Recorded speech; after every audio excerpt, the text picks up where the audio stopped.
இருக்காதா என்று நினைக்கிறீர்கள்? உங்களுடைய சந்தேகத்தை நான் தீர்த்து வைக்கிறேன். முருகனை வழிபடும் அனைவருக்கும் முருகனின் அருளும் ஆசியும் கிடைக்கும். அது மட்டும் இல்லாமல் முருகன் அவர்களுடைய பக்தர்களுக்கு எந்த பாகுபாடும் இல்லாமல் அனைவருக்கும் சமமாக அருள் புரிவார். அப்போ ஏன் இந்த மாசத்துல பிறந்தவங்களுக்கு மட்டும் முருகன் அருள் கிடைக்கும் அப்படின்னு சொல்றீங்கன்னு கேட்பீங்க.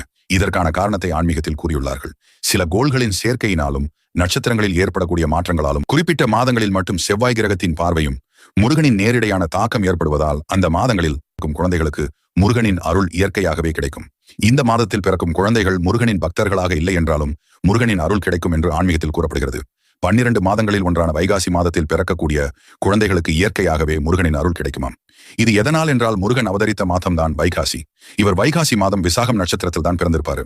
அதனால் இந்த மாதம் முழுவதும் பிறக்கக்கூடிய குழந்தைகளுக்கு முருகனின் அருள் முழுவதும் கிடைக்கும் என்று கூறப்படுகிறது. அதிலும் விசாக நட்சத்திரத்தில் பிறந்த குழந்தைகளுக்கு பல நன்மைகள் கிடைக்கும். இந்த வைகாசி மாதத்தில் பிறந்த குழந்தைகளுக்கு இயற்கையாகவே முருகன் மீது